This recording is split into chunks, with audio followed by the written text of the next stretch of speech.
दोस्तों, भले ही आजादी से पहले शुरू हुआ टाटा ग्रुप देश की आर्थिक प्रगति में अहम रोल निभाने वाला रहा हो और इसका कारोबार दुनिया भर में फैला हो, लेकिन इसे नए मुकाम पर रतन टाटा ने पहुंचाया है।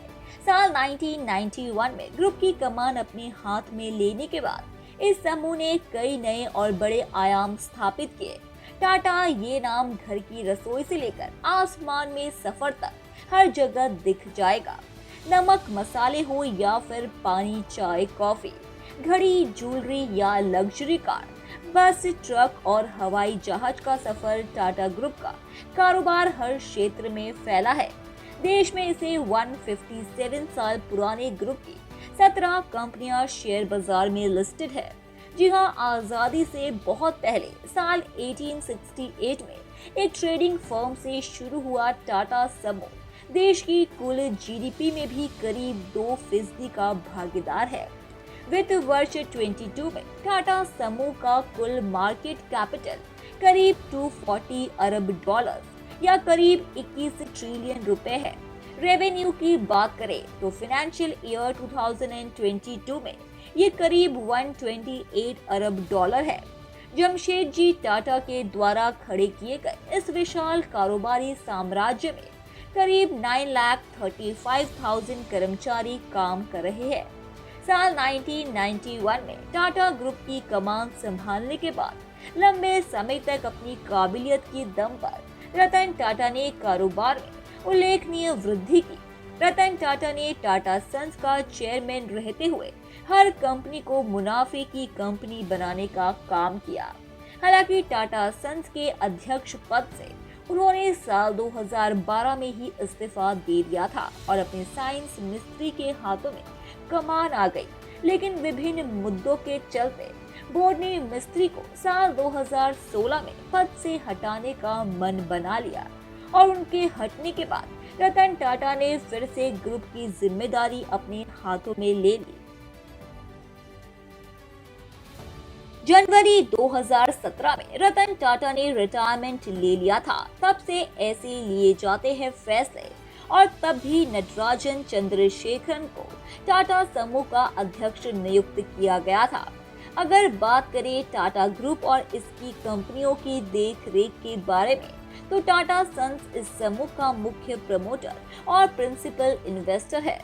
टाटा सन्स में 66% हिस्सेदारी टाटा ट्रस्ट की है, जो एजुकेशन, हेल्थ, आर्ट, कल्चर जैसे क्षेत्रों में काम कर रहा है। रतन टाटा के इस्तीफा देने के बाद से ही चेयरमैन के रूप में एन चंद्रशेखरन ही ग्रुप की कंपनियों का संचालन देख रहे हैं। टाटा ग्रुप की कंपनियों के कामकाज को संभालने की बात करें तो समूह की कंपनी या उद्यम अपने स्वयं के निर्देशक मंडल के मार्गदर्शन और पर्यवेक्षण के तहत स्वतंत्र रूप से संचालित होता है। भले ही उम्र के इस पड़ाव पर आने के बाद उन्होंने कारोबार में सक्रिय रूप से भागीदारी से किनारा कर लिया है, लेकिन टाटा ट्रस्ट के चेयरमैन पद की जिम्मेदारी अभी भी रतन टाटा के पास है। वहीं ट्रस्ट में विजय सिंह और मेहली मिस्त्री समेत अन्य ट्रस्टीज शामिल है। टाटा ग्रुप में हाल ही में नई पीढ़ी की भी एंट्री हुई है। बीते दिनों टाटा ग्रुप की subsidiary Tata medical centre trust के बोर्ड ने रतन टाटा के भाई नोएल टाटा के तीनों बच्चों को शामिल किया गया है। इनमें लिया, माया और नेवल टाटा के नाम शामिल है।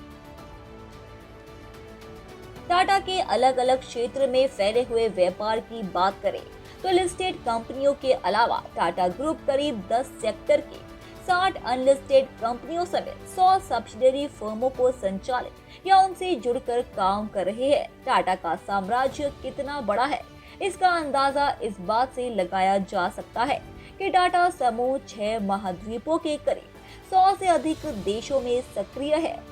देश को पहला लग्जरी होटल, पहली एयरलाइंस या फिर पहली देसी consumer goods company Tata group ने ही दी है। टाटा ग्रुप की जो 17 कंपनियां शेयर बाजार में लिस्टेड है, उनमें से सबसे बड़ी कंपनी टाटा कंसल्टेंसी सर्विसेज है, जो मार्केट वैल्यू के हिसाब से रिलायंस के बाद देश की दूसरी सबसे बड़ी कंपनी है। टाटा ग्रुप की कंपनियां कंज्यूमर डिस्ट्रीब्यूटर से चाय पानी तक बेचती है। इस सेक्टर में Tata chemicals, Tata consumer products, Voltas, Titan, infinity retail का क्रोमा ब्रांड ट्रेड लिमिटेड सक्रिय है। टाटा टी, टाटा नमक, टाटा संपन्न ब्रांड मसाला, टाइटन घड़ी, तनिष्क ज्वेलरी, स्टारबक्स कॉफी समेत तमाम चीजें इसके तहत आती है। वहीं टाटा मोटर्स का नाम दुनिया भर में मशहूर है। कभी रतन टाटा ने इस कंपनी के मोटर डिवीजन को बेचने का मन बनाया था, लेकिन फोर्ड मोटर्स से मिले अपमान के बाद उन्होंने अपना फैसला बदला और टाटा मोटर्स को इस मुकाम पर पहुंचा दिया कि इसके आगे अन्य ऑटोमोटिव कंपनियां छोटी नजर आने लगी। सस्ती नैनो कार से लेकर जैगुआर और लैंड रोवर तक टाटा ग्रुप की इस कंपनी के तहत आते हैं। हाल ही में टाटा मोटर्स ने इलेक्ट्रिक व्हीकल सेगमेंट में भी जोरदार एंट्री मारी है। स्टील सेक्टर में टाटा स्टील का दबदबा है, जबकि इंफ्रास्ट्रक्चर, एनर्जी और रियल्टी सेक्टर में टाटा एक बड़ा नाम है। इन सेक्टर्स में Tata power, Tata projects, Tata housing, Tata consulting engineers, Tata realty and infrastructure नाम कर रही है। टाटा समूह साल 1903 में ताजमहल होटल की स्थापना से ही ट्रैवल, हॉस्पिटैलिटी और टूरिज्म इंडस्ट्री में है। टाटा ग्रुप इस सेक्टर में इंडियन होटल्स कंपनी के जरिए परिचालन कर रहा है। इसके अलावा एयर इंडिया भी फिर से टाटा ग्रुप की झोली में आ चुकी है। इस एयरलाइन कंपनी को टाटा एयरलाइंस के नाम से शुरू किया गया था। जी हाँ, साल 1956 में एयर इंडिया का राष्ट्रीयकरण हो गया था और ये सरकार के पास चली गई थी। इसके अलावा टाटा ग्रुप शिक्षा के क्षेत्र में भी अहम भूमिका निभा रहे हैं। दूसरे शब्दों में कहे तो आप रेगिस्तान में हो या फिर आसमान में सफर कर रहे हो, टाटा की कोई ना कोई चीज आपके काम आ ही जाएगी।